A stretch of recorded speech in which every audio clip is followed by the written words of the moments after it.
subjects of everything from the comedy that you put into the writing, the love, the passion of all of your characters. I think a lot of people can understand that and relate to those things. And then I see another side of when you're writing is when you write sequences, battles, fights. And it seems to me, and I'm curious, do you have a martial arts background? I play hockey. I was a boxer in high school. I paid my way through college as a bouncer. I've studied a lot. And so I kind of know what I'm doing, yeah. But what I really do, what I know first and foremost about anything physical, whether it's hitting a baseball or taking a slap shot or getting in a fight and throwing a punch or taking a punch, your feet are more important than your hands. Almost, the only exception might be taking a foul shot in basketball. But when most physical things you do, balance is everything, right? And so I just watch the fights in my head. And I just wear their feet. And their feet guide me through the fights. And then I just write what I'm seeing. I've been a martial artist for most of my life, and when I read this, I actually see something that I can understand the way you're writing because of that description. Just exactly as you said it now. I get a lot of letters from people saying, you must have studied this style. And they'll name some style of martial arts. No, one guy wrote to me, he said, I'm Dritz. If you ever do a movie, I'm Dritz. And he named some two-handed sword fighting style he did. And he sent me a videotape. This is back when we had videotapes.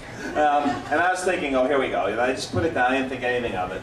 And my buddy, who is very into martial arts, comes in and he looks at it. He saw that the name of the style was written on the tape, and he goes, oh, whenever I read Dritz, that's what I picture. I said, wait a minute.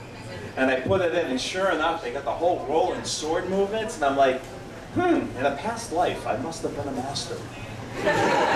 It's very cool. But I watch it. You know? Yes? 4 months is a long time. Yeah. No, 4 months isn't a long time for writing a book, but I'm pretty fast. And when I'm writing books about Dritz and Company, I know the characters. So it's not like I'm reinventing the wheel. Like when I wrote my Demon War books, it took longer because I had to define the entire world. But writing the Dritz books, I usually take about 4 months. But I said that's a long time because when I landed my first contract, it was July 11th, 1987. And Mary Kirchhoff called me and she said, I got good news and bad news. Good news is we've accepted your proposal. You won the audition. You're going to be the second Forgotten Realms author. Bad news is I need the book October 1st. 2.5 months. I got a 3-year-old, a 2-year-old. My wife is 7 months pregnant. I got to get rid of my car because you can't put 3 car seats in the back of a Mustang GT. No matter how hard you try, they will not fit. And I needed a new apartment. And I was working a full-time job an hour away from my house, so I was gone 11 hours a day. And I said, no problem. And I wrote to Crystal Sharp. A couple of years later, after I quit my job and I was writing full-time, I was working on the Clark Quintet and I got a call from Mary. She said, I got good news and I got bad news. And the good news is, Walden Books, who had at the time like 2,000 stores in the US, they were a big deal for us, wants a hardcover novel from us. They want a Dritz book written by you. So you're going to be our first hardcover novelist. Now that's a huge deal when you're on your own as an author trying to make a living. That is really important step for you, for a whole bunch of reasons.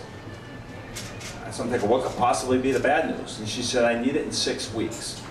So I wrote The Legacy in 6 weeks. I couldn't do that now, but I was young and strong. Okay, got time for maybe 2 more, 1 or 2 more? Go ahead.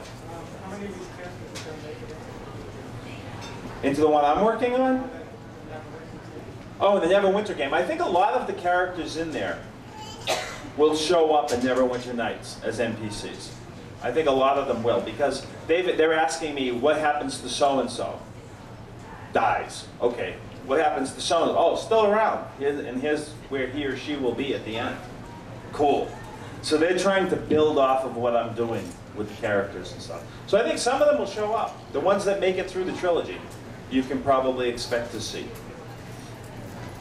If any do make it through the trilogy. I've been in a bad mood ever since I killed the Wookiee. It hasn't been the same. That's going to be on my gravestone, by the way. He killed Chewie, the bastard. Were you planning on using any of Catterley's kids in any of your upcoming books? I know Not planning it, but that doesn't mean it won't happen. Okay. Once again, I don't know what's in the next chapter.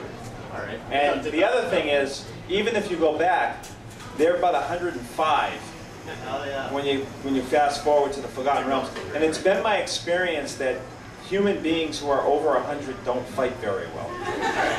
When I was bouncing, I never worried when the 100-year-olds walked in. We could handle them pretty easily. Yeah. Yeah, in the back. How were you able to be such a long-standing, renowned author and be able to keep your readers entranced and become such a household name and be able to put, because I've only read one Forgotten Realms, Pools of Radiance. This is one of my Jim friends. He is obsessed with books. He reads, he's read the whole series. Scary, isn't it? He constantly, not obsessed, but not in a bad way. But like, how do you put such passion into your work? And how do you have such dedicated, you know, You know, if I had half the passion you have in asking that question, that was awesome. Thank you. How do I do it? I love my characters. And I think some of the characters, particularly that dark elf guy, hit a chord with a lot of people. He's like the classic outcast hero. Okay. I would have a question that's more of a request. What's that? You know how it's like Batman Begins, but maybe we could make Batman go to the Dark Knights of the White Place somehow and turn it into Howland. I don't know if I have anything to do with Batman, but You know, talking your own way. a lot of people like doing it the other way. That's one of the things that bothers me. See, this is something else about your first question. Yeah, no, this is about you. Let's go back to your first question for a minute. Here's something that I did do, okay? One thing I got very tired of are the movies where the hero really isn't very heroic. I remember, let me think of a movie, Total Recall. Remember that Arnold Schwarzenegger movie? He's on, it's a fun movie, it's a fun movie. He's on an escalator, and some guys open up on him with automatic weapons. And he grabs the nearest guy and uses him as a shield. And he's a hero.